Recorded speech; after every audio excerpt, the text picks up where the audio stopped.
Hi everyone, फिर से एक नए वीडियो में स्वागत है दोस्त। आज की इस वीडियो में पढ़ने वाले हैं प्रॉफिट एंड लॉस का। ये हमारा क्लास 1 होगा। प्रॉफिट एंड लॉस का मेरे दोस्त, मेरे भाई, मेरे साथी, ये क्लास 1 होने वाला है। अगर आप एनटीपीसी एग्जाम की तैयारी करें तो आप इस वीडियो को लास्ट तक जरूर देखिएगा, क्योंकि इस वीडियो में जो होने वाला है मेरे भाई, बिल्कुल आपको शॉर्ट ट्रिक देंगे, शॉर्ट मेथड देंगे और आप सवालों को काफ़ी कम समय में लगा पाएंगे। मेरे दोस्त, जब तक आप एक दूसरे से कम समय में नहीं बनाएंगे सवाल को, तो आप बताइए उस भीड़ से अलग कैसे होइएगा। जिस तरीके से कोई भाई 50 सेकेंड, कोई भाई 45 सेकेंड, 40 सेकेंड लेता है, तो वहां आपको 10 सेकेंड से कम के भीतर में सवाल को लगाना है। तभी जाके आप उस भीड़ से अलग होइएगा, तभी आप सिलेक्शन तक पहुंच सकते हैं मेरे दोस्त। इसीलिए आपको ये लिखे हैं, जो 10 सेकेंड से ज़्यादा समय देना मतलब आप सिलेक्शन से दूर जा रहे हो। जिस टाइप का इस वीडियो में करने वाले हैं सवाल, अगर इस टाइप के सवाल को आप 10 सेकेंड से ज़्यादा दे रहे हैं तो इसका मतलब मेरे दोस्त आप सिलेक्शन से सही में आप दूर जा रहे हो। तो आपको जो है 10 सेकेंड के भीतर कैसे सवालों को लगाना है, ये तरीका बताएंगे, ये तरीका सिखाएंगे। आप सीखिएगा, आप लगाइएगा और देखिएगा आपका स्कोर बढ़ता है या नहीं बढ़ता है। और मेरे दोस्त 100% दावा के साथ कह सकते हैं, अगर आप इस वीडियो को लास्ट तक देख लेते हैं तो आपको कहीं भी इस टॉपिक में दिक्कत नहीं होने वाला है। बस आप मेथड को देखिए, सीखिए और लगाने का तरीका को देखिएगा। बहुत ही कम समय में आप लगा पाएंगे। तो ये इन्फॉर्मेशन थी हमारी इस वीडियो की। और एक इन्फॉर्मेशन छोटा सा है, उसको देख लीजिए, सुन लीजिए, समझ लीजिए। जो इस वीडियो में जो होने वाला है टाइप वाइज होगा, प्रीवियस ईयर सवाल जो आपके एग्जाम में पूछा गया सवाल है। ऐसा नहीं कि आपका इररिलेवेंट क्वेश्चन देंगे और आपके मेरे दोस्त समय को बर्बाद करेंगे। ऐसा करने वाले नहीं है। आपको बिल्कुल प्रीवियस ईयर सवाल आपके सामने रखेंगे और आपको देखेंगे, दिखाएंगे जो सवाल को कैसे कम से कम समय में लगा पाते हैं। अपडेटेड क्वेश्चन होगा। अपडेटेड क्वेश्चन यानी कि आपका रेलवे का जो एग्जाम हुआ है या आपका एनटीपीसी का जो एग्जाम हुआ 2022 में, उसमें जो पूछा गया सवाल है वो भी सवाल इंक्लूड है। अगर आप इस क्लास का क्लास नोट पीडीएफ के फॉर्मेट में लेना चाहते हैं तो आप हमारे टेलीग्राम चैनल से मैथ्स रिव्यू पीडीएफ पे जाइएगा और जुड़ जाइएगा। वहां से आपको सारा पीडीएफ मिलेगा। तो आपको सबसे पहले इजी लैंग्वेज में सवाल को समझाएंगे। सवाल को अगर समझ गए तो आप यकीन मानिए आप सवाल को वहीं 50% सॉल्व कर चुके हैं। क्योंकि जैसे आप सवाल को समझेंगे, आपके माइंड में कंसेप्ट क्लियर होने लगेगा, जो ये सवाल किस डायरेक्शन में जाएगा, ये सवाल को सॉल्व करने का अप्रोच क्या होगा, और आपको शॉर्ट ट्रिक देंगे। इस बात को समझ गए, शॉर्ट ट्रिक उसके बाद आपको मिलेगा। अगर आपको ये सारी बातें समझ में आ गई तो मेरे दोस्त, अगर आपको वीडियो पसंद आएगा तो एक प्यारा सा आपको कमेंट कर देना है। कमेंट में मेरे दोस्त ये आप लिख सकते हैं जो वीडियो कैसा लगा आपको। ये चीज़ आप अपने मन की बातों को लिख सकते हैं। अगर पसंद नहीं आएगा तो भी आपको, चाहे आपके मन में जो थॉट आए ना वीडियो के बारे में, आप लिख दीजिएगा। अगर मेरे दोस्त आप निगेटिव कमेंट करेंगे तो हम सुधार करेंगे। अगर आप पॉजिटिव कमेंट करेंगे तो इससे हमारा मोटिवेशन बढ़ेगा और आपके लिए और ज़्यादा शॉर्ट मेथड ढूंढ सके और आपको देंगे। समझ गए? क्लियर हुआ ये बात मेरे दोस्त? अगर आपको वीडियो पसंद आए तो लाइक कीजिएगा, शेयर का जरूर कर दीजिएगा। पसंद आएगा तो आप चैनल को सब्सक्राइब कर लीजिएगा, क्योंकि इस चैनल पे आपको बिल्कुल एग्जाम ओरिएंटेड क्वेश्चन कराएंगे और आपको बिल्कुल शॉर्ट मेथड देंगे, ताकि आप सवालों को लगाने का सही तरीका को सीखिएगा। तो आइए सबसे पहले समझते हैं इस वीडियो में इस टॉपिक के बारे में। तो आप देखिए, तो यहाँ पे दिया हुआ है मुख्य 4 बातें, यानी प्रॉफिट एंड लॉस का मुख्य 4 बातें हैं। कौन सी बातें हैं उसको समझना हो मेरे दोस्त। सबसे पहले समझेंगे कॉस्ट प्राइस यानी क्रय मूल्य क्या होता है। कॉस्ट प्राइस यानी क्रय मूल्य क्या होता है? क्रय मूल्य वो होता है मेरे दोस्त, जो अगर आप कहीं दुकान पे गए, किसी दुकान पे गए, आपने जो वस्तु के बदले में रुपया पे किया है, यानी आप जिस मूल्य पे किसी वस्तु को खरीद रहे हैं, वही हो जाता है क्रय मूल्य। समझे इस बात को? क्रय मूल्य को समझे, यानी कॉस्ट प्राइस होता है यानी क्रय मूल्य, यानी इसको शॉर्ट में आप सीपी भी लिखते हैं। सेलिंग प्राइस यानी विक्रय मूल्य। विक्रय मूल्य क्या होता है? जिस मूल्य पे आप कोई वस्तु खरीद रहे हैं, जिस मूल्य पे आप कोई वस्तु खरीद रहे हैं, वही सेलिंग प्राइस है। तो यानी इसको शॉर्ट में लिख सकते हैं एसपी। समझे? प्रॉफिट, प्रॉफिट क्या होता है? प्रॉफिट को समझिएगा, प्रॉफिट क्या होता है? आप बताइए, अगर आप कोई सामान 15 रुपया में खरीदे हैं और 18 में बेच दिए हैं, आप 15 में खरीदे, 18 में बेच दिए, आप बताइए आपको लाभ होगा कि हानि होगा? ये एक अनपढ़ व्यक्ति को भी पता होगा जो हमको लाभ हुआ है। समझ गए? ये बात सभी के, ये तो जनरल लाइफ में आपका यूज होने वाला बात है। जो प्रॉफिट कब होगा? जब आप कम में खरीदे और ज़्यादा में बेचे, ये जनरल लाइफ का बात है। और लॉस कब होगा? जब आप 15 में खरीदे और 14 में बेच दिए तो आपको लॉस होगा। ये जनरल लाइफ का बात है कि नहीं है? समझ में आया ये बात कि नहीं आया? क्लियर हो गया?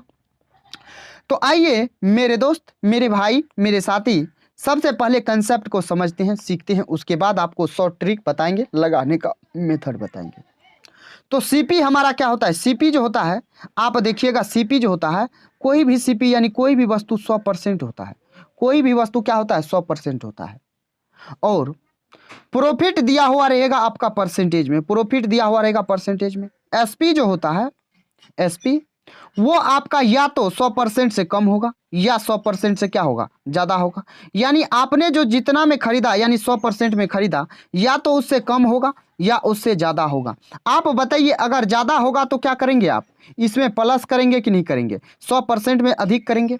अगर कम होगा तो आप 100% में क्या करेंगे? माइनस करेंगे। करेंगे कि नहीं करेंगे? तो ये बात तो छोटा सा बात था, लेकिन इस बात को आप कैसे समझेंगे? इस बात को कैसे आप समझेंगे जो ये कंसेप्ट हमारा क्लियर हुआ कि नहीं? आइए पहला नंबर सवाल को देखते हैं। पहला नंबर सवाल कह रहा है, पहला नंबर सवाल है, जैक एक पोशाक को 1440 में बेचता है और वह 20% लाभ कमाता है। पोशाक का क्रय मूल्य क्या होगा? ये आरपीएफ एसआई 2019 में पूछा गया सवाल है।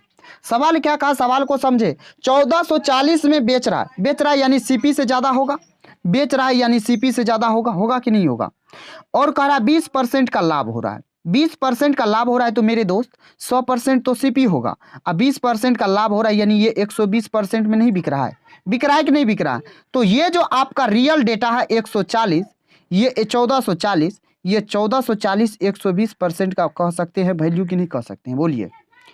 आपसे पूछा है क्रय मूल्य क्या होगा, बताइए क्रय मूल्य क्या होता है? 100%, तो 100% का वैल्यू निकालिए। परसेंट परसेंट कटेगा, 0 से 0 कटेगा, 12 से काटिएगा 12 बार में यानी 120, 120 इंटू 10 कितना हो जाएगा? 1200 हो जाएगा। कौन सा ऑप्शन होगा? तो ऑप्शन सी हो जाएगा आपका बिल्कुल राइट आंसर। बताइए इस सवाल में कोई जान था? कितना देर का सवाल था? अगर यहाँ पे आप फॉर्मूला लगाते, ये लगाते, वो लगाते, तो आपका टाइम 30 से 40 सेकेंड टेकन तो करता। मेरे दोस्त आपको समझाते हुए जा रहे हैं इसीलिए आपका वक्त लग रहा है। बड़े नेक्स्ट सवाल पे आइए, दूसरा नंबर सवाल जरा देखते हैं। दूसरा नंबर सवाल क्या कहता है? दूसरा नंबर सवाल कहता है, एक कुर्सी को 639 में बेचने पर एक दुकानदार को 10% की हानि होती है। जब 639 में बेच दिया तो उसको 10% का लाभ हुआ। यानी जब कुर्सी को बेचा है यानी सीपी से कम में बेचा होगा तभी ना लॉस हुआ है, तभी ना लॉस हुआ मेरे दोस्त। यानी 639 में बेचा है, 639 में बेचा है। कितना में बेचा है? 639 में। तो 639 में बेचा है, इसका मतलब ये 10% जो लॉस हुआ ये तो 100% का वैल्यू सीपी है। यहाँ से कम जा रहा है यानी 10% कम का ये वैल्यू है। कह सकते हैं आप कि नहीं कह सकते हैं? ये बताइए। कह सकते हैं। यानी ये जो 639 है ये 90% का वैल्यू कह सकते हैं आप कि नहीं कह सकते हैं? और सीपी चाहिए तो सीपी कितना? 100%। परसेंट परसेंट कटेगा, 0 से 0 कटेगा, 9 सतह 63, 9 सतह कितना होगा? 63, 9 एक 9 यानी 710 रुपया हो जाएगा आपका क्या? तो वस्तु का क्रय मूल्य। तो आपको समझ में आ गया? क्लियर हो गया कि नहीं हुआ? मेरे भाई, मेरे साथी, सवाल बिल्कुल आसान था और आपको लगाने का तरीका पता होना चाहिए। नहीं तो आप यहाँ पे फॉर्मूला निकालते, यहाँ से आप ये क्या है तो 639 आपका एसपी है, तो आप वहाँ जाते, आप यहाँ से सीपी निकालते, उसके बाद आप क्या करते तो आपका आंसर आता। तो इतना चीज़ नहीं करना है आपको, एक लाइन में सटीक आंसर निकालना है और बिल्कुल कम समय लगेगा। तो समझ में आ गया? आइए 3 नंबर सवाल।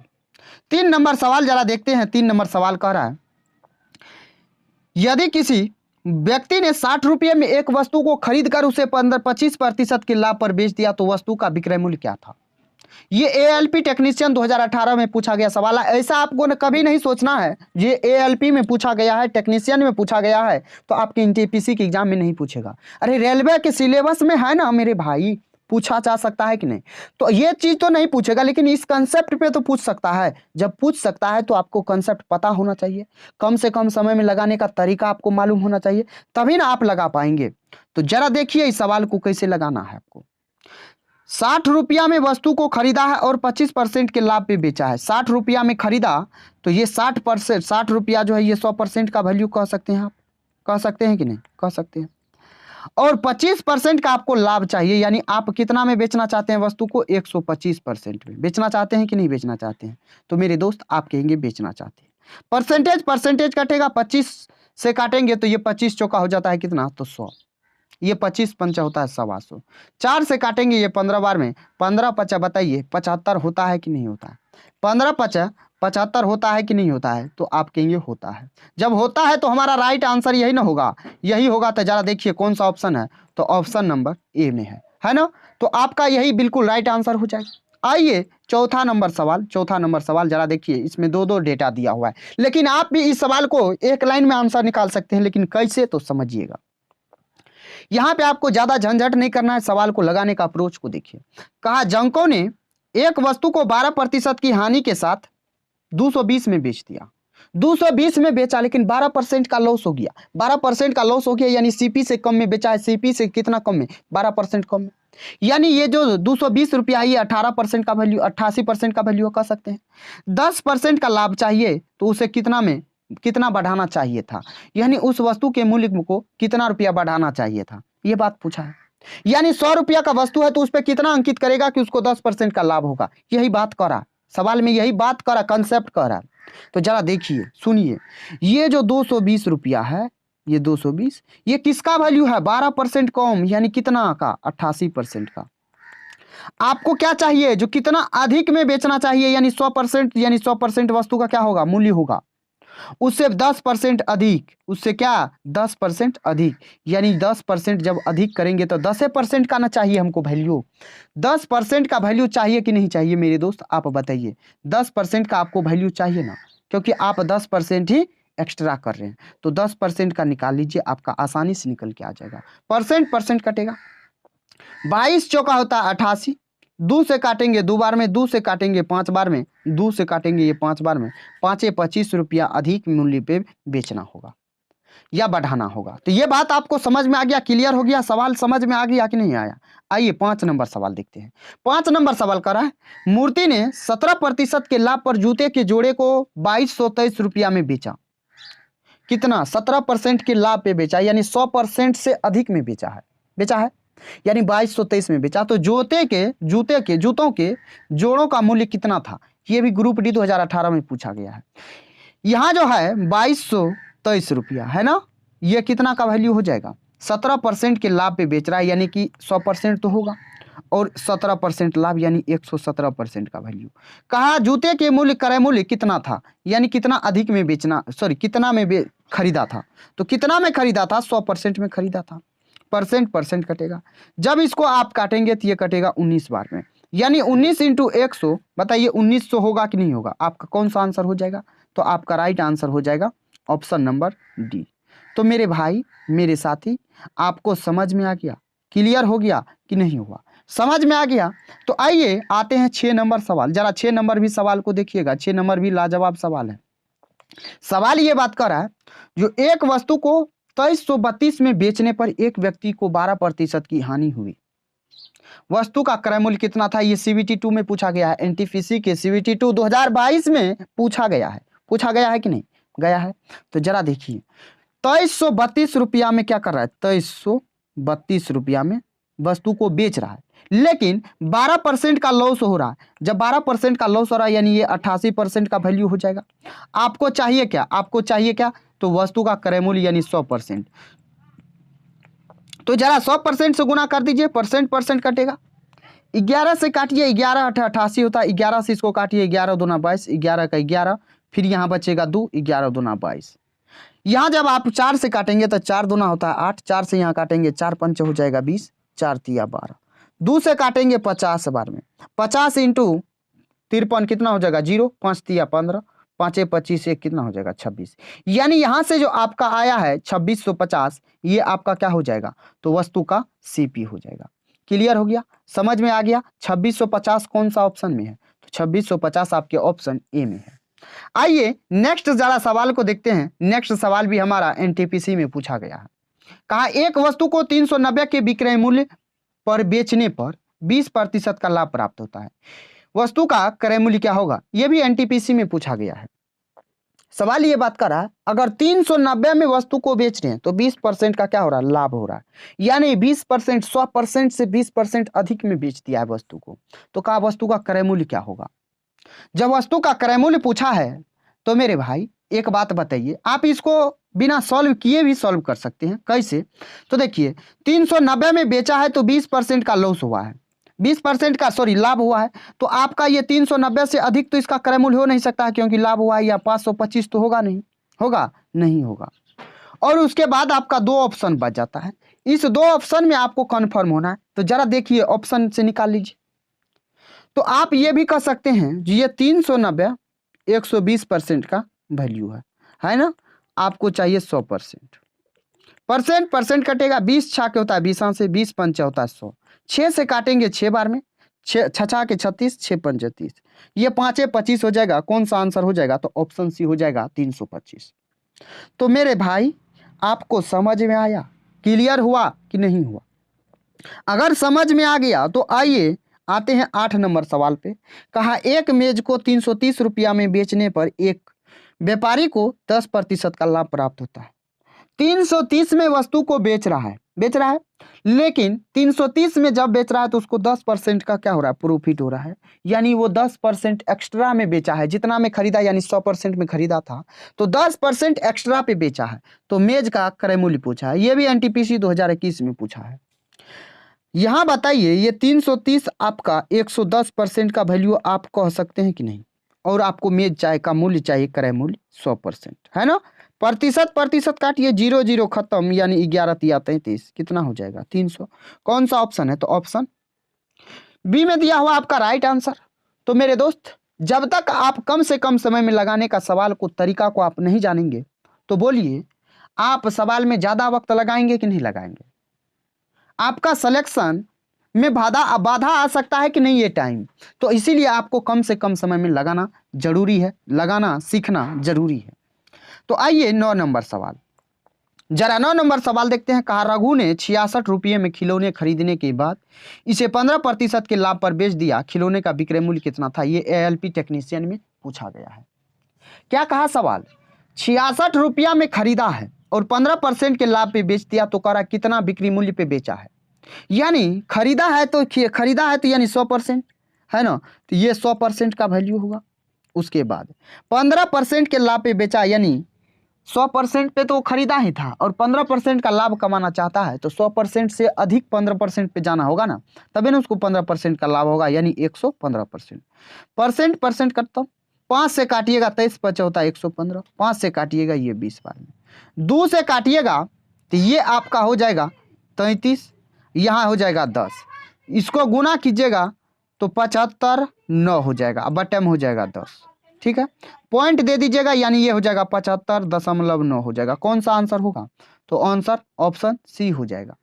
तो आइए जरा नेक्स्ट सवाल को देखते हैं, और नेक्स्ट सवाल पे आने से पहले इसको छोटा कर लेते हैं, ताकि आपको ये बात समझ में आ गया होगा, क्लियर भी हो गया होगा। तो मेरे भाई मेरे साथी आइए 10 नंबर सवाल पे आते हैं। जरा 10 नंबर सवाल देखिएगा। कहा रघु एक खिलौने को 45 रुपया में खरीद कर उसे 15% के लाभ पर बेच देता है, तो खिलौने का विक्रय मूल्य क्या होगा। ये एएलपी टेक्नीशियन में पूछा गया है। क्या कहा, तो 45 रुपया में खरीदा है वस्तु खिलौना को, यानी 45 रुपया में खरीदा, यानी ये 100% होगा। 15% का लाभ कमाएगा, यानी 115 में बेचेगा। परसेंट खत्म, यहाँ काटेंगे तो 23, यहाँ 5 से काटेंगे तो ये 20, 5 चौका होता है 20, 5 चौका 20, 5 नमा 45, 9 तिया होता है 27, 9 दूना 18 होता है 2 20, यहाँ भाग देंगे 4 से, तो ये हो जाएगा कितना, तो आपका 5 चौका 4 5 होता है 20, फिर हो जाएगा 7, यानी 1 हो जाएगा, 4 1 4 3, यानी 7 30 हो जाएगा, तो 7 चौका 28 हो जाएगा, फिर 2 बचेगा, यानी 4 पंचे 20, 51.75 आपका बिल्कुल राइट आंसर हो जाएगा। बोलिए होगा कि नहीं होगा। ये बात आपको समझ में आ गया कि नहीं आया, क्लियर हो गया। तो मेरे दोस्त मेरे भाई मेरे साथी, मुझे उम्मीद है आपको ये बात क्लियर हो रहा होगा। आइए आते हैं 11 नंबर सवाल पे, जरा 11 नंबर सवाल को देखिएगा। कहा एक व्यक्ति ने कोई वस्तु 1500 रुपया में खरीदी और उसे 12% के लाभ पर बेच दिया, वस्तु का बिक्री मूल्य क्या था। यानी 1500 में खरीदा, ये भी आपका प्रीवियस ईयर सवाल है। कहा 1500 में खरीदा है और 12% का लाभ पर बेच दिया। 1500 में खरीदा यानी ये जो 1500 है ये आप 100% कह सकते हैं, इसको कह सकते हैं तो 100% कह दीजिए। और 12% का लाभ पे बेच रहा है यानी 112 में बेच रहा है। कितना में बेच रहा है? 112 में। परसेंट उड़ा दीजिए, 20 उड़ा दीजिए। 15 से गुना कीजिए, 15 दूना होता है 30 यानी 3 बचेगा रेस्ट, 15 3 होता है 18 बचेगा रेस्ट 1, 15 1 15 और 1 हो जाएगा 16 यानी 1680 आपका बिल्कुल राइट आंसर होगा। होगा कि नहीं होगा? ये बात समझ गए? क्लियर हो गया? आइए आते हैं 12 नंबर सवाल। जरा 12 नंबर सवाल को देखते हैं। तो 12 नंबर सवाल ये बात कर रहा है, जो एक वस्तु को 2340 में बेचने पर 2340 में बेच रहा है तो विक्रेता को 10% की हानि हो रहा है। जब हानि हो रहा है 2340 में बेचने पर, इसका मतलब वो 100% से कम में बेचा होगा वस्तु को। उसके बाद 15% का लाभ प्राप्त करने के लिए उसे उस वस्तु को किस मूल्य पर बेचना चाहिए, ये भी एनटीपीसी में पूछा गया है। 2340 में तो बेच रहा है लेकिन 10% का लॉस हो रहा है यानी 100% से कम में बेच रहा है। यानी 2340 जो होगा ये आपका परसेंटेज में कितना का वैल्यू होगा? 100 में से 10 घटाएंगे तो कितना हो जाएगा? 90 यानी ये 90% का है। 15% का लाभ चाहिए। यहां से आपको 100% का नहीं निकालना है, आप सीपी निकालेंगे, सीपी में फिर 15% बढ़ाएंगे तब आपका विक्रय मूल्य आएगा। ऐसा नहीं करना आपको, सीधा 115% का निकालिए क्योंकि 115% में बेचेगा वो 15% का लाभ कमाएगा। तो यानी 115% का आप यहां से निकाल लीजिए वैल्यू। परसेंट कटेगा, 0 कटेगा, 9 से काटेंगे, 9 दूना 18 होता है, 9 छा के 54 होता है। यहां आप गुना करने जाएंगे, कैसे गुना करेंगे ये बात हमको बता दीजिए। तो 26 गुना 115 ऐसा गुना कीजिए। गुना करने का भी आपको तरीका पता होना चाहिए। 26 इंटू 100 हो जाएगा 2600 होगा, प्लस कर देना है। 15 से गुना कर दीजिए 26 में, 15 छा के होता है 90, 15 दूना 30, 9 होता है 39, 15 दूना 30, 9 कितना हो जाएगा? 30 9 39, जोड़िएगा तो ये 2990 हो जाएगा। यानी कौन सा आंसर होगा? तो ऑप्शन डी बी हो जाएगा। समझ में आ गया? क्लियर हो गया? आइए आते हैं 13 नंबर सवाल। जरा 13 नंबर सवाल देखते हैं। कहा यदि क्रय मूल्य विक्रय मूल्य का 92% हो तो प्रतिशत लाभ बताइए। ये भी एनटीपीसी में पूछा गया सवाल है। तो मेरे दोस्त, मेरे भाई, मेरे साथी, ये सवाल आपको HW के तौर पे छोड़ देते हैं और आप इस सवाल को कमेंट बॉक्स में सॉल्व करके आंसर जरूर कीजिएगा। तभी ना पता चलेगा जो आप सवाल को सीख रहे हैं या नहीं सीख रहे हैं। आप इतना जो पढ़े हैं तो आपके लिए ये फायदेमंद है या आपको लॉस होगा। तो इसीलिए आप इस सवाल को सॉल्व करके आपको आंसर कमेंट बॉक्स में दे देना है। चलिए मेरे दोस्त आते हैं 14 नंबर सवाल। जरा 14 नंबर सवाल देखते हैं। कहा एक पंखा 4% की हानि पर 3600 में बेचा जाता है। 4% के हानि पे बेच रहा है लेकिन कितना में बेच रहा है? 3600 में। यानी ये जो 4% लॉस पे बेच रहा है तो इसका मतलब ये 3600 में जो बेच रहा है तो ये 100% से कम का वैल्यू है ना। उसके बाद यदि इसे 4200 में बेचा जाता है तो उसे लाभ या हानि होगी। ये कैसे पता चलेगा? ये ALP टेक्नीशियन में पूछा गया सवाल। बहुत सारे साथी इस सवाल को 1 मिनट से ज्यादा का वक्त लेंगे या आप 50 सेकेंड का तो वक्त ले सकते हैं, लेंगे ना इसमें, लेकिन आपको नहीं लेना है। मेरा मेथड देखिए, और अगर विश्वास नहीं है तो आप वीडियो को रोकिए और आप पहले लगाइए, उसके बाद देखिए हम जो बताते हैं क्या इस तरीके से आप बना रहे हैं क्या। अगर बना रहे हैं तो बहुत अच्छा है, आप इसका मतलब पढ़ रहे हैं। नहीं तो मेरे दोस्त आप पढ़िए, सीखिए, समझिए। समझ गए? देखिएगा, जरा देखिए सवाल को लगाने का। 4% के लॉस पे बेच रहा है और 3600 में बेच रहा है। यानी 3600 में बेच रहा है तो इसका मतलब वो 100% से कम पे बेच रहा है। क्यों बेच रहा है? क्योंकि लॉस तो दिख रहा है इसीलिए बेच रहा है। तो 3600 में जो बेच रहा है ये कितना का वैल्यू हो जाएगा? ये आपको ऐसे नहीं लिखना है। आपको यहाँ क्या चाहिए? परसेंटेज प्रॉफिट या लॉस चाहिए। परसेंटेज प्रॉफिट या लॉस चाहिए। इसीलिए आप ऐसा कीजिए ना, जब आपको परसेंटेज से आपको रुपया में वैल्यू चाहिए था, जब आपको रुपया में वैल्यू चाहिए था तो आप रुपया को क्या लिखते थे? ऊपर, और परसेंटेज को नीचे, और यहाँ पे परसेंटेज से गुना करते थे कि नहीं? तो आपको यहाँ जो करना है, यहाँ तरीका को देखिएगा। आपको चाहिए परसेंटेज चाहिए तो परसेंटेज को ऊपर लिखिए ना। 96% हो जाएगा। ये 96% हम ये कह सकते हैं ये 3600 का वैल्यू है। और आपको चाहिए 4200 का वैल्यू, यानी कितना परसेंटेज हो जाएगा? होगा कि नहीं? ये परसेंटेज यहाँ नहीं होगा, जरा यहाँ देखिए। तो 2 0 से 2 0 कटेगा।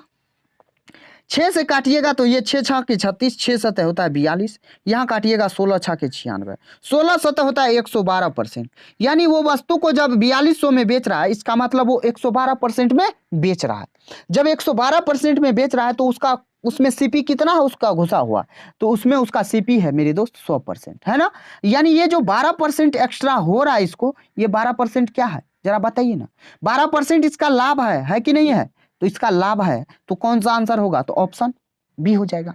मेरे दोस्त आप इस सवाल को कैसे सॉल्व किए हैं और आपको पसंद आया ये मेथड कि नहीं आया?